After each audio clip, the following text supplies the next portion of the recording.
Welcome to the channel. This video is long overdue, and I apologize for the delay.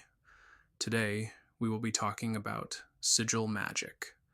More specifically, one of the old ways of doing it, a forgotten part of sigil magic, and a new way of using it that I created. I will also go over something that is often overlooked when it comes to sigil magic. So, with the introduction out of the way, let's dive into it.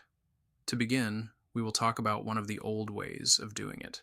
While perhaps not the oldest, and by no means the only way, it is one of the most popular methods.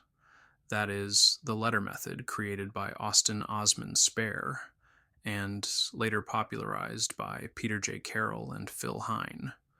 You may already know where this is going, but in case you do not, I will have a chart as an example on screen for you to get an idea of how this is done. There are also tons of videos out there on how to do this kind of sigil magic. You write out a statement of intent and cross out all the vowels and repeating letters, then jumble it up, perhaps removing letters that contain another letter, such as where you have a P when you already have a B. You then begin to create a symbol out of it until it feels right, and maybe even simplify it down further from there. And just a side note, some people leave their vowels in as long as they don't repeat and say it works just the same. This has also been my experience, but I usually prefer to remove the vowels rather than include them. Now, it is often forgotten that in his book, The Book of Pleasure, Austin Osman Spare stated that sigil magic works via the subconscious mind. The subconscious is said to recognize your intention state within your sigil and fire it off into the universe. Our subconscious mind is said to be our link to the divine and/or the collective consciousness. Whereas today, many people don't mention this part or gloss over it. For many, it's about charging the sigil with energy. My personal take, it's a combination of both. Now, how is this information useful to us? What is overlooked here is that this has great potential to help reprogram our subconscious beliefs, especially ones that are detrimental, burdensome, or unwanted.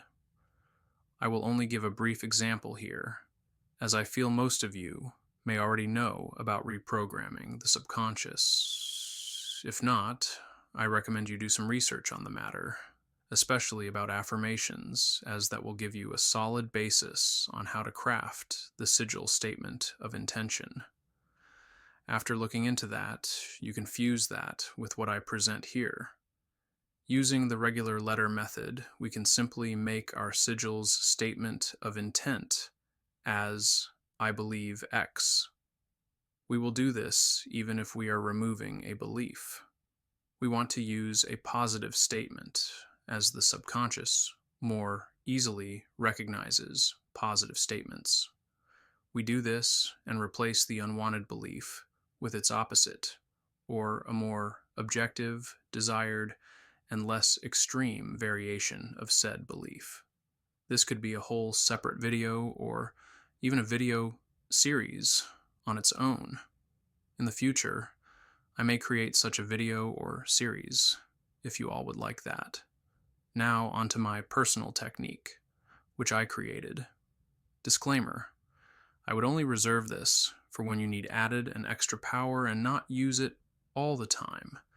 I also wouldn't recommend using this in an attack spell or to influence someone else, as it will bind you to the result and/or the person or people involved.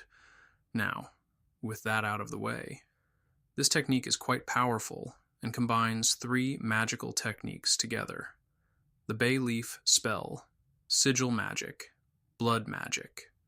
To do this safely, in addition to your normal sigil materials, such as a pencil and paper, you will need the following: a bay leaf, a permanent marker, such as a Sharpie, a diabetic lancet, and sterilizing materials such as alcohol wipes, a Band-Aid or cotton ball.